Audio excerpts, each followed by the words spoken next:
ಶ್ರೀಗುರುಭ್ಯೋ ನಮಃ. ಆಪದಾಮಪಹರ್ತಾರಂ ದಾತಾರಂ ಸರ್ವಸಂಪದಾಂ ಲೋಕಾಭಿರಾಮಂ ಶ್ರೀರಾಮಂ ಭೂಯೋ ಭೂಯೋ ನಮಾಮ್ಯಹಂ.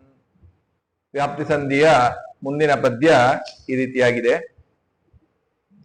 ಪವಿಹರಿನ್ಮಣಿ ವಿದ್ರುಮದ ಸಚ್ಛವಿಗಳಂದದಿರಾಜಿಸುತ ಮಾಧವ ನಿರಂತರ ದೇವ ಮಾನವದಾನವರುಳಿದ್ದು ತ್ರಿವೇಧ ಗುಣಕರ್ಮ ಸ್ವಭಾವವ ಪವನ ಮುಖ ದೇವಾಂತರಾತ್ಮಕ ದಿವಸ ದಿವಸದಿ ವ್ಯಕ್ತ ಮಾಡುತ್ತಲವರೊಳಿದ್ದು ನಿಪ ದಿವಸ ದಿವಸದಿ ವ್ಯಕ್ತ ಮಾಡುತ್ತಲವರೊಳಿದ್ದು ನಿಪ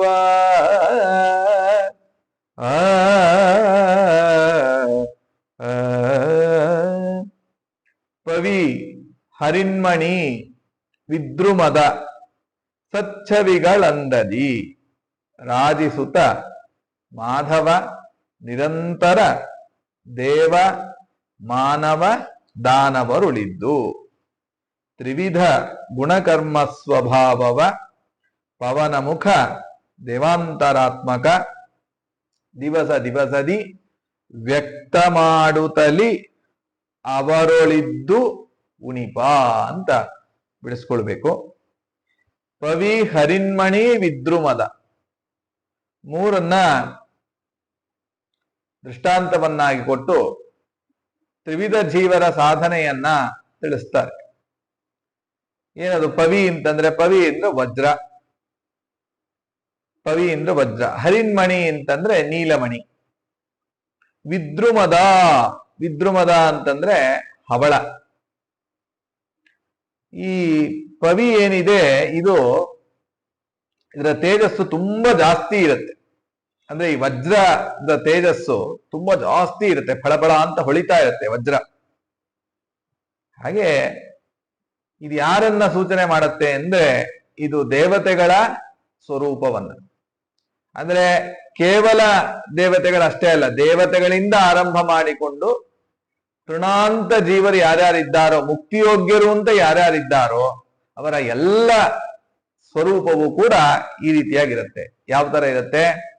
ಪವಿ ಅಂದ್ರೆ ವಜ್ರದಂತೆ ಅತ್ಯಂತ ತೇಜಃಪುಂಜವಾಗಿರುತ್ತೆ ಅಂತ ತಿಳಿಸ್ತಾ ಇದ್ದಾರೆ. ಇನ್ನು ಹರಿನ್ಮಣಿ ಅಂತ ಅಂದ್ರು. ಹರಿನ್ಮಣಿ ಅಂತಂದ್ರೆ ನೀಲಮಣಿ.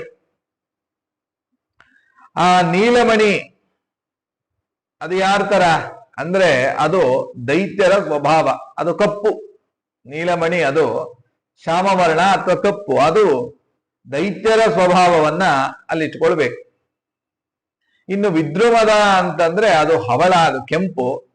ಅಂದ್ರೆ ರಜೋಗುಣದವರು. ಅಂದ್ರೆ ಯಾರು ನೋಡಿ, ಕೆಂಪು ರಜೋಗುಣದ ಪ್ರತೀಕ, ಕಪ್ಪು ತಮೋಗುಣದ ಪ್ರತೀಕ. ಈ ಪವಿ ಎನ್ನುವಂತಹದ್ದು ಆಯ್ತಾ, ಶುಭ್ರವಾದಂತಹ ಶುಕ್ಲವರ್ಣ ಅಂತ ಇಟ್ಕೊಂಡ್ರೆ ವಜ್ರಕ್ಕೆ ಅದು ಸಾತ್ವಿಕ ಗುಣದ ಪ್ರತೀಕ, ಅಂದ್ರೆ ಸತ್ವಗುಣದ ಪ್ರತೀಕ. ಇವಾಗ ವಿದ್ರುಮದ ಅಂತ ಬಂದ್ವಿ. ವಿದ್ರುಮದ ಅಂತ ಅಂದ್ರೆ ಹವಳ. ಈ ಹವಳ ಏನಿದೆ ಇದು ಮಾನವರನ್ನ ಸೂಚನೆ ಮಾಡುತ್ತೆ. ಅಂದ್ರೆ ಯಾರ್ಯಾರು ಸಂಸಾರದಲ್ಲಿರ್ತಕ್ಕಂತಹ ಜೀವರಾಶಿಗಳಿದ್ದಾರೋ, ರಜೋಗುಣ ಸ್ವಭಾವದವರಾಗಿದ್ದಾರೋ ಅವರನ್ನ ಇದು ಸೂಚನೆ ಮಾಡುತ್ತೆ. ಅದನ್ನೇ ತಿಳಿಸ್ತಾರೆ. ಪವಿ ಹರಿನ್ಮಣಿ ವಿದ್ರುಮದ ಸಚ್ಛವಿಗಳಂದದಿ. ಸತ್ ಛವಿ, ಛವಿ ಅಂತಂದ್ರೆ ಒಳ್ಳೆ ಪ್ರಕಾಶ. ಸಚ್ಛವಿ ಅಂತಂದ್ರೆ ನಿರ್ದುಷ್ಟವಾಗಿರ್ತಕ್ಕಂತಹ ಪ್ರಕಾಶ. ಇಂತಹ ಪರಮಾತ್ಮ ಇದ್ದಾನಲ್ಲ, ಅವನು ಎಲ್ಲ ಜೀವರಾಶಿಗಳಲ್ಲೂ ಇದ್ದಾನಂತೆ. ಹೇಗಿದ್ದಾನೆ ಅಂತಂದ್ರೆ ಸಚ್ಛವಿಗಳಂದದಿ ಅಂತ ಇದ್ದಾರೆ. ಅಂದ್ರೆ ಒಳ್ಳೆ ನಿರ್ದುಷ್ಟವಾಗಿರತಕ್ಕಂತಹ ತನ್ನ ಸ್ವಚ್ಛವಾದಂತಹ ಕಾಂತಿಯಿಂದ ಪರಮಾತ್ಮ ಆಯಾ ದೇಹಗತನಾಗಿ ಪರಮಾತ್ಮ ಇದ್ದಾನೆ. ಸಾತ್ವಿಕರಲ್ಲಿದ್ದಾನೆ, ರಜೋಗುಣ ಸ್ವಭಾವದವರಲ್ಲಿದ್ದಾನೆ, ಅಂದ್ರೆ ಮನುಷ್ಯರಲ್ಲಿದ್ದಾನೆ, ಮತ್ತೆ ದೈತ್ಯರಲ್ಲೂ ಇದ್ದಾನೆ. ಸಚ್ಛವಿಗಳೆಂದದಿ ರಾಜಿಸುತ್ತ ಅಂತಂದ್ರು, ಅಂದ್ರೆ ಪ್ರಕಾಶಮಾನನಾಗಿದ್ದಾನಂತೆ. ಎಲ್ಲಿದ್ದಾನೆ, ಯಾರಿದ್ದಾರೆ? ಮಾಧವ ಅಂದ್ರು. ಅಂದ್ರೆ ಕೇವಲ ಪರಮಾತ್ಮ ಅಷ್ಟೇ ಅಲ್ಲ, ರಮಾದೇವಿಯೂ ಹೌದು. ರಮಾದೇವಿಯಿಂದ ಸಹಿತನಾಗಿ ಪರಮಾತ್ಮ ಈ ಎಲ್ಲ ಜೀವರಾಶಿಗಳ ದೇಹಗತನಾಗಿ ಪರಮಾತ್ಮ ಇದ್ದಾನೆ. ಮಾಧವ ನಿರಂತರ ಎಲ್ಲಿದ್ದಾನೆ? ದೇವ ಮಾನವ ದಾನವರುಳಿದ್ದು, ದೇವತೆಗಳಲ್ಲಿ ವ್ಯಾಪ್ತನಾಗಿದ್ದಾನೆ, ಮಾನವರಲ್ಲಿ ನಿತ್ಯ ಸಂಸಾರಿಗಳಲ್ಲಿ ವ್ಯಾಪ್ತನಾಗಿದ್ದಾನೆ. ಇನ್ನು ಕಲಿಯನ್ನ ಆರಂಭ ಮಾಡಿಕೊಂಡು ಮತ್ತೆ ತೃಣಾಂತ ಜೀವರು, ಅಂದ್ರೆ ಯಾರು? ತಮೋಯೋಗ್ಯರಾಗಿರ್ತಕ್ಕಂತಹ ಜೀವರಾಶಿಗಳೇನಿದ್ದಾರೆ ಅವರಲ್ಲೂ ಕೂಡ ವ್ಯಾಪ್ತನಾಗಿ ಪರಮಾತ್ಮ ಇದ್ದಾನೆ. ದೇವ ಮಾನವ ದಾನವರುಳಿದ್ದು, ಇಲ್ಲಿ ಸ್ವಲ್ಪ ಕ್ರಮ ವ್ಯತ್ಯಾಸವನ್ನ ಮಾಡಿ ಇಟ್ಕೊಳ್ಬೇಕು. ಪವಿ ಹರಿನ್ಮಣಿ ವಿದ್ರುಮದ ಅಂತಂದಾಗ ಪವಿ ಎನ್ನುವಂತಹದ್ದು ದೇವತೆಗಳ ಸ್ವರೂಪವನ್ನ ಸೂಚನೆ ಮಾಡುತ್ತೆ. ಹರಿನ್ಮಣಿ ಎನ್ನುವಂತಹದ್ದು ದೈತ್ಯರ ಸ್ವರೂಪವನ್ನ ಸೂಚನೆ ಮಾಡುತ್ತೆ. ವಿದ್ರುಮದ ಅನ್ನುವಂತಹದ್ದು ಮಾನವರ ಸ್ವರೂಪವನ್ನ ಸೂಚನೆ ಮಾಡುತ್ತೆ ಅಂತ ಇಟ್ಕೊಳ್ಬೇಕು. ದೇವ ಮಾನವ ದಾನವರುಳಿದ್ದು ಏನ್ ಮಾಡ್ತಾನೆ ಪರಮಾತ್ಮ ಅಂತಂದ್ರೆ, ಹೇಗಿದ್ದಾನೆ ಪರಮಾತ್ಮ ಅಂತಂದ್ರೆ, ಅದಕ್ಕಂದ್ರು ಅಲ್ಲೊಂದು ಶಬ್ದ ಆಡಿದಾರೆ ನೋಡಿ, ನಿರಂತರ ಅಂತ ಒಂದು ಶಬ್ದ ಆಡಿದ್ದಾರೆ. ಇವತ್ತಿರ್ತಾನೆ, ನಾಳೆ ಹೊಟ್ಟೋಗ್ತಾನೆ, ನಾಳಿದ್ ಬರ್ತಾನೆ, ಅದ್ರಾಚ ನಾಳಿದ್ ಹೊಟ್ಟೋಗ್ತಾನೆ ಅಂತ ಇಲ್ವೇ ಇಲ್ಲ. ನಿರಂತರವಾಗಿ ಪರಮಾತ್ಮ ಇದ್ದಾನೆ. ಅಲ್ಲ, ಏನು ನಿರಂತರ ಅಂತಂದ್ರೆ ಯಾವಾಗ? ಈ ಎಲ್ಲ ಜೀವರಾಶಿಗಳು ಯಾವಾಗ ಅಸೃಜ್ಯಾವಸ್ಥೆಯಲ್ಲಿದ್ರೋ, ಇನ್ನು ಸೃಷ್ಟಿಗೆ ಬಂದೇ ಇಲ್ವೋ, ಅವಾಗ್ಲೂ ಪರಮಾತ್ಮ ನಿರಂತರವಾಗಿದ್ದಾನೆ. ಇನ್ನು ಯಾವಾಗ ಪರಮಾತ್ಮ ಇವರನ್ನೆಲ್ಲ ಸೃಷ್ಟಿಗೆ ತಂದು ಸಾಧನೆಯನ್ನ ಮಾಡಿಕೊಳ್ಳಿ ಅಂತ ಸೃಷ್ಟಿಗೆ ತಂದನೋ, ಆ ಸ್ಥಿತಿ ಕಾಲದಲ್ಲಿ ಪರಮಾತ್ಮ ನಿರಂತರವಾಗಿದ್ದಾನೆ. ಇದಾದ ಮೇಲೆ ಲಿಂಗದೇಹ ಭಂಗ ಎಲ್ಲ ಆದ ಮೇಲೆ, ಸಾಧನೆ ಮುಗೀತು, ಲಿಂಗದೇಹ ಭಂಗ ಆದ ಮೇಲೆ ಅವರ ಯೋಗ್ಯತಾನುಸಾರವಾಗಿ ಅವರಿಗೆ ಮೋಕ್ಷ ದೊರೆತಾಗ ಅವರಲ್ಲೂ ಕೂಡ, ಮುಕ್ತರಲ್ಲೂ ಕೂಡ ಪರಮಾತ್ಮ ನಿರಂತರವಾಗಿದ್ದಾನೆ. ಅದರಿಂದ ಅಸೃಜ್ಯಾವಸ್ಥೆಯನ್ನ ಹಿಡಿದು ಸ್ಥಿತಿಕಾಲಕ್ಕೆ ಬಂದು ಮುಂದೆ ಮೋಕ್ಷಕ್ಕೆ ಹೋಗ್ತಾರಲ್ಲ, ಅವಾಗಲೂ ಕೂಡ ನಿರಂತರವಾಗಿ ಅನಾದ್ಯನಂತ ಕಾಲದವರೆಗೂ ಕೂಡ ಪರಮಾತ್ಮ ಈ ಎಲ್ಲ ತ್ರಿವಿಧ ಜೀವರಲ್ಲಿ ವ್ಯಾಪ್ತನಾಗಿದ್ದಾನೆ ಅಂತ ತಿಳಿಸ್ತಾ ಇದ್ದಾರೆ. ದೇವ ಮಾನವ ದಾನವರುಳಿದ್ದು ಏನು ಮಾಡ್ತಾನ್ರಿ ಅಂದ್ರೆ, ತ್ರಿವಿಧ ಗುಣಕರ್ಮ ಸ್ವಭಾವವ, ಮೂರು ವಿಧವಾದಂತಹ ಗುಣ, ಸತ್ವಗುಣ, ರಜೋಗುಣ ಮತ್ತೆ ತಮೋಗುಣ. ಇದು ಒಂದು ಫಸ್ಟ್ ಪಾಯಿಂಟ್, ಇದು ತ್ರಿವಿಧ ಗುಣ. ಇನ್ನು ಸೆಕೆಂಡ್, ಆಯಾ ಜೀವರಾಶಿಗಳು ಮಾಡಿರ್ತಕ್ಕಂತಹ ಕರ್ಮ, ಹಿಂದಿನ ಜನ್ಮಗಳಲ್ಲಿ ಎಷ್ಟೆಷ್ಟು ಕರ್ಮಗಳನ್ನ ಮಾಡಿರ್ತಾನೋ ಗೊತ್ತಿಲ್ಲ, ಆ ಎಲ್ಲ ಕರ್ಮಕ್ಕೆ ಅನುಸಾರವಾಗಿ. ಮತ್ತೆ ಸ್ವಭಾವವ ಅಂತಂದ್ರು. ಸ್ವಭಾವ ಅಂತಂದ್ರೆ ಅವರ ಸ್ವರೂಪ, ಅವರ ಸ್ವರೂಪ ಯಾವ ತರ ಇದೆಯೋ ಆ ರೀತಿಯಾಗಿ. ಅಂದ್ರೆ ಮೂರು ವಿಧವಾದಂತಹ ಗುಣ ಇದೆ, ಕರ್ಮ ಇದೆ, ಸ್ವಭಾವ. ಈ ಮೂರನ್ನೂ ಅನುಸರಿಸಿ ಪರಮಾತ್ಮ ಏನು ಮಾಡ್ತಾನೆ? ಪವನ ಮುಖ ದೇವಾಂತರಾತ್ಮಕ. ಈ ಮೂರನ್ನು ಅನುಸರಿಸಿ ವಾಯುದೇವರ ಅಂತರ್ಯಾಮಿಯಾಗಿರ್ತಕ್ಕಂತಹ ಪರಮಾತ್ಮ, ಆತ್ಮ ಶಬ್ದದಿಂದ ವಾಚ್ಯ, ಅಂತರಾತ್ಮ ಅಂತನೂ ಪರಮಾತ್ಮನನ್ನ ಕರೀತಾ ಇದ್ದಾರೆ. ವಾಯುದೇವರೇ ಮೊದಲಾಗಿರ್ತಕ್ಕಂತಹ ಎಲ್ಲ ತತ್ವಾಭಿಮಾನಿ ದೇವತೆಗಳ ಅಂತರ್ಯಾಮಿಯಾಗಿ ಇರ್ತಕ್ಕಂತಹ ಪರಮಾತ್ಮ ಪವನ ಮುಖ ದೇವಾಂತರಾತ್ಮಕ. ಅಂದ್ರೆ ವಾಯುದೇವರೇ ಮೊದಲಾಗಿರ್ತಕ್ಕಂತಹ ಎಲ್ಲ ತತ್ವಾಭಿಮಾನಿ ದೇವತೆಗಳ ಅಂತರ್ಯಾಮಿಯಾಗಿ ಇರ್ತಕ್ಕಂತಹ ಪರಮಾತ್ಮ ಏನಿದ್ದಾನೆ, ಅವನು ದಿವಸ ದಿವಸದಿ, ಅಂದ್ರೆ ಪ್ರತಿನಿತ್ಯದಲ್ಲೂ ಕೂಡ, ಪ್ರತಿನಿತ್ಯ ಅಂತಂದ್ರೆ ಪ್ರತಿ ಕ್ಷಣದಲ್ಲೂ ಕೂಡ, ಪ್ರತಿ ದಿನದಲ್ಲೂ ಕೂಡ, ಪ್ರತಿಯೊಂದು ಕ್ಷಣದಲ್ಲೂ ಕೂಡ ಏನ್ ಮಾಡ್ತಾನೆ? ಸ್ವಭಾವವ ವ್ಯಕ್ತ ಮಾಡುತ್ತಾ, ಅದನ್ನ ಅಲ್ಲಿ ಇಟ್ಕೊಳ್ಬೇಕು. ತ್ರಿವಿಧ ಗುಣ ಕರ್ಮ ಸ್ವಭಾವವ ವ್ಯಕ್ತ ಮಾಡುತ್ತಾ ಅದನ್ನ ಅಭಿವ್ಯಕ್ತಿಗೊಳಿಸ್ತಾನೆ. ಯಾವುದ್ರ ಮೂಲಕ ಮಾಡಿಸ್ತಾನೆ ಅಂದ್ರೆ, ಹೊರಗಡೆ ಸ್ಥೂಲ ಕರ್ಮ ಏನು ಮಾಡ್ತಾನೆ ಜೀವ, ಅದರ ಮೂಲಕವಾಗಿ ಅಭಿವ್ಯಕ್ತಿಗೊಳಿಸ್ತಾನೆ.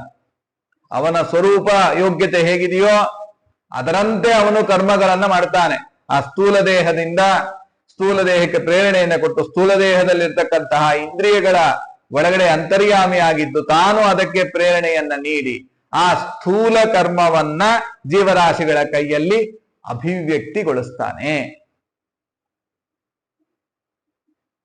ತ್ರಿವಿಧ ಗುಣ ಕರ್ಮ ಸ್ವಭಾವವ ಪವನ ಮುಖ ದೇವಾಂತರಾತ್ಮಕ ದಿವಸ ದಿವಸದಿ ವ್ಯಕ್ತ ಮಾಡುತ್ತ ಅದನ್ನ ಅಭಿವ್ಯಕ್ತಗೊಳಿಸ್ತಾನೆ.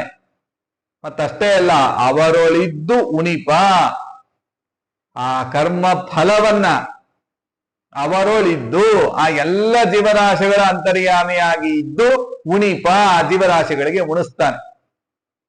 ಕರ್ಮಗಳನ್ನ ಅಭಿವ್ಯಕ್ತಿಗೊಳಿಸ್ತಾನೆ. ಆ ಕರ್ಮ ಫಲವನ್ನ ಅವರವರ ಯೋಗ್ಯತಾನುಸಾರವಾಗಿ ಅವರಿಗೆ ಉಣಿಸ್ತಾನೆ. ಎಲ್ಲ ಜೀವರಾಶಿಗಳಿಗೆ ಉಣಿಸ್ತಾನೆ. ಆದ್ರಿಂದ ಕರ್ಮ ಮಾಡಲಿಕ್ಕೂ ನಾವು ಸ್ವತಂತ್ರರಲ್ಲ, ಕರ್ಮ ಫಲವನ್ನ ಅನುಭವಿಸಲಿಕ್ಕೂ ನಾವು ಸ್ವತಂತ್ರರಲ್ಲ. ಎಲ್ಲವೂ ಕೂಡ ಭಗವಂತನ ಪ್ರೇರಣೆಯಿಂದ ನಡೀತಾ ಇದೆ ಅನ್ನೋ ಜ್ಞಾನ ಇದು ನಾವು ಜಾಗೃತವಾಗಿ ಇಟ್ಕೊಳ್ಬೇಕಾಗತ್ತೆ. ಪವನ ಮುಖ ದೇವಾಂತರಾತ್ಮಕ ಅಂದ್ರು ನೋಡಿ. ಅದೇ ಅಂತರಾತ್ಮ ಅಂತ ಶಬ್ದ ಆಡ್ತಾ ಇದ್ದಾರೆ. ಆ ಅಂತರಾತ್ಮ ಅನ್ನೋ ಶಬ್ದದಲ್ಲೇ ಆತ್ಮ ಶಬ್ದವು ಅಡಗಿದೆ. ಅಲ್ಲಿ ಆತ್ಮ ಅಂತರಾತ್ಮ ಅಂತ ಎರಡು ಪರಮಾತ್ಮನ ರೂಪಗಳು. ಏನು ಮಾಡ್ತಾನೆ ಪರಮಾತ್ಮ? ಆತ್ಮ ಅಂತರಾತ್ಮೇತಿ ಹರಿಹಿ ಏಕ ಏವ ದ್ವಿಧಾ ಸ್ಥಿತಃ ಅಂತ ಆಚಾರ್ಯರಂತಾರೆ. ಆತ್ಮ ಅಂತ ಪರಮಾತ್ಮನಿಗೆ ಹೆಸರು, ಅಂತರಾತ್ಮ ಅಂತ ಪರಮಾತ್ಮನಿಗೆ ಹೆಸರು. ಯಾಕೆ ಅಂದ್ರೆ, ಅಂತರಾತ್ಮ ಅಂತ ಹೇಳಿ ಪರಮಾತ್ಮ ಆ ಜೀವರಾಶಿಗಳ ಸ್ವರೂಪ ದೇಹ ಇದೆಯಲ್ಲ, ಆ ಸ್ವರೂಪ ದೇಹಸ್ಥನಾಗಿ ಸ್ವರೂಪ ದೇಹದ ಒಳಗಡೆ ಪರಮಾತ್ಮ ಯಾವ ರೂಪದಿಂದಿರ್ತಾನೆ? ಅಂತರಾತ್ಮ ಅಂತ ಕರೆಸ್ಕೊಳ್ತಾನೆ. ಇನ್ನು ಸ್ಥೂಲ ದೇಹ ಇದೆಯಲ್ಲ, ಸ್ಥೂಲ ದೇಹದ ಒಳಗಡೆ ಇರ್ತಕ್ಕಂತಹ ರೂಪ ಯಾವುದು? ಆತ್ಮ ರೂಪ. ಅಂದ್ರೆ ಆತ್ಮ ಶಬ್ದ ವಾಚ್ಯನಾಗಿ ಪರಮಾತ್ಮ ಸ್ಥೂಲ ದೇಹದ ಒಳಗಡೆ ಇರ್ತಾನೆ. ಅಂತರಾತ್ಮ ಅಂತ ಕರೆಸಿಕೊಂಡು ಪರಮಾತ್ಮ ಯಾರಲ್ಲಿರ್ತಾನೆ? ಸ್ವರೂಪ ದೇಹದಲ್ಲಿರ್ತಾನೆ. ಎಲ್ಲ ಜೀವರಾಶಿಗಳ ಸ್ವರೂಪ ದೇಹಸ್ಥನಾಗಿ ಪರಮಾತ್ಮ ಇರ್ತಾನೆ. ಆದ್ರಿಂದ ಆತ್ಮಾಂತರಾತ್ಮೇತಿ ಹರಿಹಿ ಏಕಏವ ದ್ವಿಧಾ ಸ್ಥಿತಃ. ಭಗವಂತ ಒಬ್ಬನೇ, ಅವನು ಎರಡು ರೀತಿಯಾಗಿ ಎರಡು ರೂಪಗಳನ್ನ ಸ್ವೀಕಾರ ಮಾಡಿ ಇದ್ದಾನೆ ಅಂತ ತಿಳಿಸ್ಲಿಕ್ಕೆ ಹೊರಟಿದ್ದಾರೆ. ಅದರಿಂದ ನಮ್ಮ ಸ್ವಭಾವ, ನಮ್ಮ ಕರ್ಮ ಏನಿದೆ ಗೊತ್ತಿಲ್ಲ. ನಮ್ಮ ಸ್ವಭಾವ, ನಮ್ಮ ಸ್ವರೂಪ ಏನಿದೆ ಗೊತ್ತಿಲ್ಲ. ಮತ್ತೆ ನಮ್ಮ ಗುಣ ಯಾವುದು ಅದು ಗೊತ್ತಿಲ್ಲ. ಮಿಶ್ರ ಗುಣ ಅಂತ ಇಟ್ಕೊಳ್ಳಿ. ಸಾಮಾನ್ಯವಾಗಿ ಸತ್ವಗುಣವೂ ಇದೆ, ರಜೋಗುಣವೂ ಇದೆ, ತಮೋಗುಣವೂ ಇದೆ. ಇದರಂತೆ ಪರಮಾತ್ಮ ಆ ಕರ್ಮಗಳನ್ನ ಅಭಿವ್ಯಕ್ತಿಗೊಳಿಸ್ತಾನೆ. ಅಭಿವ್ಯಕ್ತಿಗೊಳಿಸೋದಷ್ಟೇ ಅಲ್ಲ, ಅದನ್ನ ಆ ಕರ್ಮ ಫಲವನ್ನು ಕೂಡ ಪರಮಾತ್ಮ ನಮ್ಮ ಯೋಗ್ಯತಾನುಸಾರವಾಗಿ ಉಣಿಸ್ತಾನೆ. ಉಣಿಸದೇ ಇರೋದಿಲ್ಲ. ಸುಮ್ಮನೆ ಅಭಿವ್ಯಕ್ತಿಗೊಳಿಸೋದಷ್ಟೇ ಅಲ್ಲ, ಆ ಕರ್ಮ ಫಲವನ್ನ ನಾವು ಏನೇನು ಕರ್ಮಗಳನ್ನ ಮಾಡಿದ್ದೇವೆ ಅದರ ಫಲವನ್ನ ನಾವು ಉಣಲೇಬೇಕು. ಅದು ಕೆಲವೊಮ್ಮೆ ಈ ಜನ್ಮದಲ್ಲೇ ಆಗಿರಬಹುದು ಅಥವಾ ಬೇರೆ ಜನ್ಮಗಳಲ್ಲೂ ಆಗಿರಬಹುದು. ಈ ಜನ್ಮದಲ್ಲೇ ಆಗಬೇಕು ಅಂತ ಏನು ನಿಯಮ ಇಲ್ಲ. ಆದ್ರೆ ಕಲಿಯುಗ ಆದ್ರಿಂದ ಸಾಮಾನ್ಯವಾಗಿ ಒಂದು ಮಾತು ಹೇಳೋದುಂಟು, ಕಲಿಯುಗದಲ್ಲಿ ಕೈ ಮೇಲೆ ಫಲ ಅಂತ. ಅಂದ್ರೆ ಕಲಿಯುಗದಲ್ಲಿ ಸ್ವಲ್ಪ ಶೀಘ್ರವಾಗಿ ಆಗಬಹುದು, ಇಲ್ಲ ಅಂತಲ್ಲ. ಆದ್ರೆ ಇದೇ ಜನ್ಮಕ್ಕೆ ನಾವು ಇವತ್ತೇನು ಸುಖ ದುಃಖಗಳನ್ನ ಅನುಭವಿಸ್ತಾ ಇದ್ದೇವೆ, ಅದ ಇದೇ ಜನ್ಮದ್ದು ಅಂತ ಹೇಳಲಿಕ್ಕೆ ಆಗೋದಿಲ್ಲ. ಅದು ಯಾವುದೋ ಹಿಂದಿನ ಜನ್ಮದಲ್ಲಿ ಮಾಡಿರ್ತಕ್ಕಂತಹ ಕರ್ಮದ ಫಲವಾಗಿ ನಾವು ಈ ಸುಖ ದುಃಖವನ್ನ ಅನುಭವಿಸ್ತಾ ಇರ್ತೇವೆ. ಗುಣಕಾಲ ಕರ್ಮಗಳ ಮನೆ ಮಾಡಿ ಜೀವರಿಗೆ. ನೋಡಿ ಇದನ್ನೇ ಅಂದ್ರು, ಗುಣಕಾಲ ಕರ್ಮಗಳ. ಜಗನ್ನಾಥದಾಸರ ದೇವರ ನಾಮನೇ ಇದು. ಇದನ್ನೇ ಸಾರ, ಹರಿಕಥಾಮೃತದ ಸಾರವನ್ನೇ ಕೊಟ್ಟಿದ್ದಾರೆ. ಗುಣಕಾಲ ಕರ್ಮಗಳ ಮನೆ ಮಾಡಿ ಜೀವರಿಗೆ, ಉಣಿಸುತ್ತಿಹೆ ಸುಖ ದುಃಖ ಘನ ಮಹಿಮನೆ. ಗುಣಗಳಭಿಮಾನಿ ಶ್ರೀ ವನಿತಾರಮಣ, ಪ್ರಯೋಜನವಿಲ್ಲದೆ ಮಾಡಿ ಜನರ ಮೋಹಿಪೆಯೆಂಬ. ಇದನ್ನೇ ಪಾಲಿಸು ಜನ್ಮ ಜನ್ಮಗಳಲ್ಲಿ, ಮಧುಸೂದನನೆ ನಿನ್ನ ಸ್ಮರಣೆ ದಾಸರ ಸಂಗ. ಇದನ್ನೇ ಪಾಲಿಸು ಜನ್ಮ.